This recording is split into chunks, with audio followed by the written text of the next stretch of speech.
हरिर्नाम हरिर्नाम हरिर्नामैव केवलं कलो नस्तेव नस्तेव नस्तेव गतिरन्यथा। श्री श्री गुरवे नमः। प्रेम भक्ति प्रदातारं आनन्दनन्दवर्धनं स्वर्णमयी सुतं वन्दे जुगुमय मनोहरं विजयवल्लभां देवीं विजयानन्दवर्धिनीं सदानन्दमयीं सद्धिं जोगमायां नमाम्यहम्। श्री श्री पुरुषोत्तम लीला ग्रंथ से पाठ। लीला दर्शन 68 8 बैसाख। श्री श्री गोसाई जी बोले, माँ, इस पूरी धाम में आकर जो महाप्रसाद को अन्न समझते हैं वे महा अपराध संचय करते हैं। महाप्रसाद की महिमा तो महाप्रभु स्वयं दिखा गए हैं। आजकल लोग ऐसे दल की सृष्टि कर रहे हैं जो एकादशी को महाप्रसाद ग्रहण नहीं करते। इस विषय में कितनी बड़ी भूल करके अपराध कर रहे हैं, एक बार भी वे नहीं सोचते। महाप्रभु जब नवद्वीप में बाल लीला कर रहे थे तब सची माता को वे एक दिन बोले, माँ, मुझे तुम्हें आज एक वस्तु देनी होगी। तब सची माँ बोली, बेटा तुम क्या चाहते हो बोलो, जो चाहोगे वही दूंगी। तब महाप्रभु बोले, माँ, तुम एकादशी को अन्न ग्रहण मत करना, मेरा यह अनुरोध पालन करो। माँ ने आनंदपूर्वक निमाय की प्रार्थना स्वीकार करी।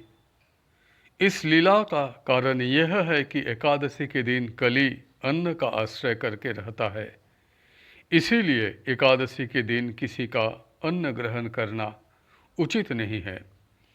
तथापि जो लोग संन्यास ले चुके हैं उनके कोई विधि निषेध नहीं है।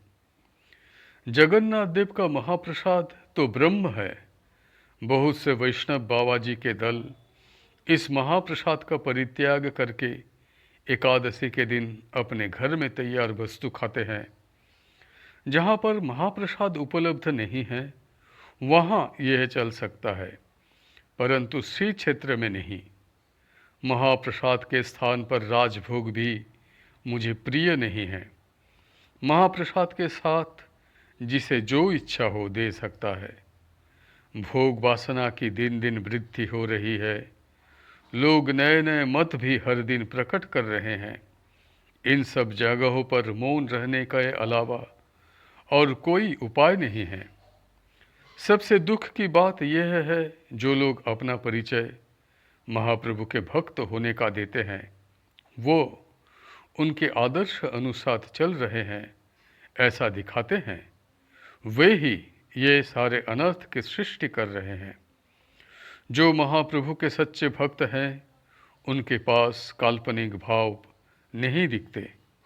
वे दल में नहीं रहते, निर्जन में भजन करते हुए महाप्रभु के अनुगत होकर चलते हैं। लीला दर्शन 69 9 बैसाख। श्री श्री गोसाई जी बोले, जगत बंधु मैत्र द्वारा लिखित जीवनी ग्रंथ के छपने पर उनके संबंध में बहुत सी बातें जो गुप्त रखी गई है वह सब प्रकाशित हो जाएंगी। जगबंधु मेरे अभेद आत्मा हैं।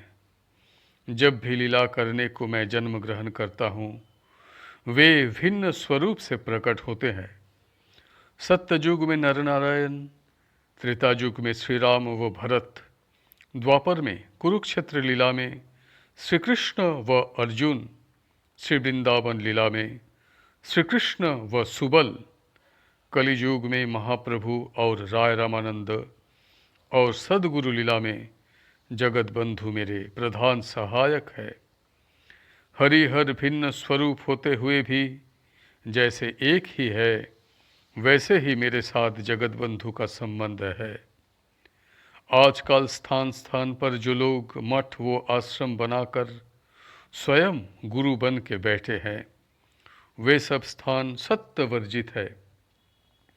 केवल मात्र जो आदि गुरु के आदेश अनुसार साधन देते हैं, सदगुरु के अनुगत होकर उनके उपदेश अनुसार चलते हैं, वहाँ सत्य की हानि अर्थात अपलाप नहीं होती। जिस क्षण गुरु के पद पर शिष्य स्वयं को प्रतिष्ठित करता है उसी मुहूर्त में गुरु के साथ शिष्य का योग नहीं रहता, छिन्न हो जाता है।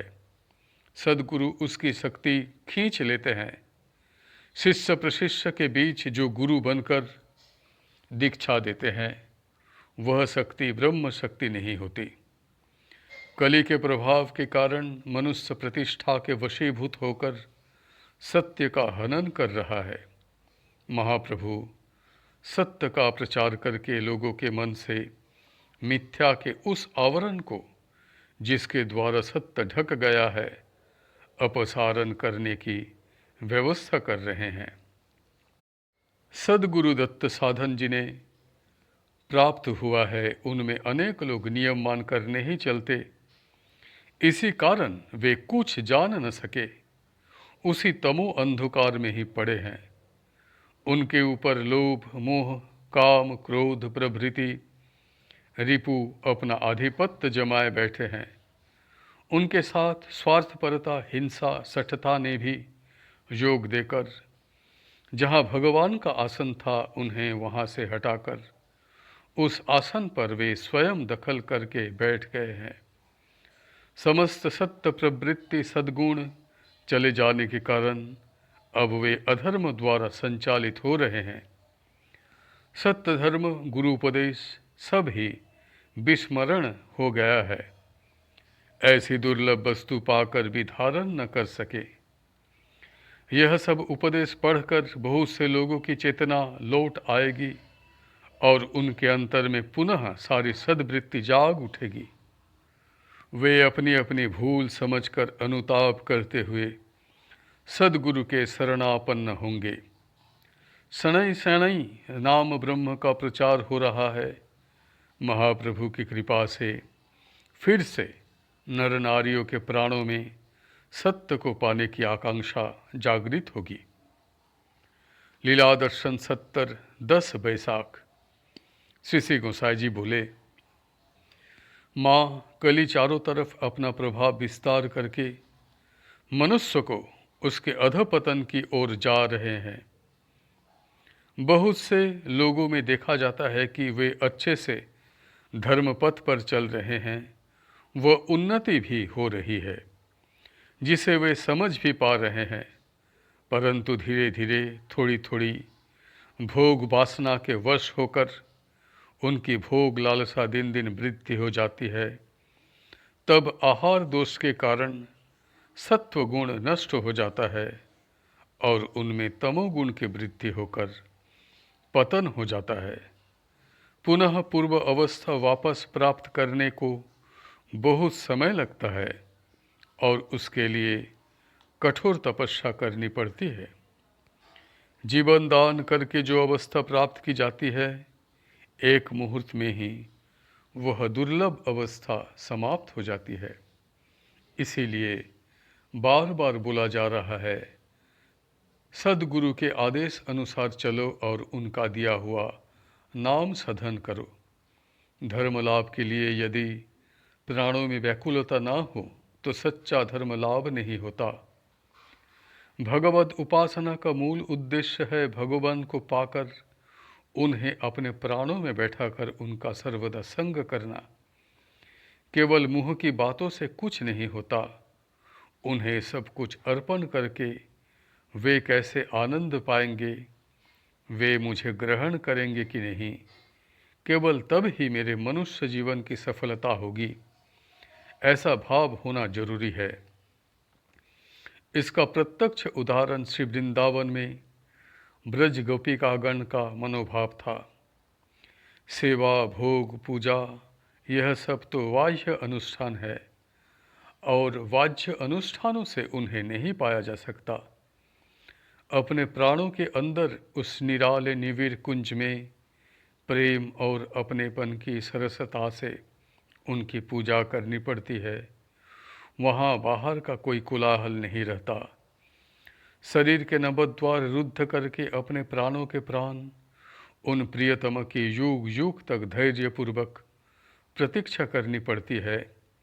तब साधना के धन वे भगवान भक्त के हृदय में प्रकाशित होकर उसकी सारी आकांक्षाएं पूर्ण करते हैं।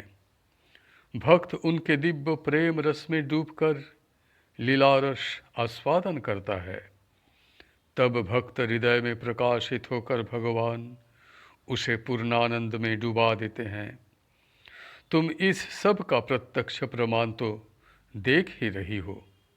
हमारे इस साधन में सब कुछ लाभ होता है, केवल लक्ष्य स्थिर रखना जरूरी है। आज का पाठ यहीं पर समाप्त होता है। हरि बोल, हरि बोल, हरि बोल। जय गुरुदेव, जय गुरुदेव, जय गुरुदेव।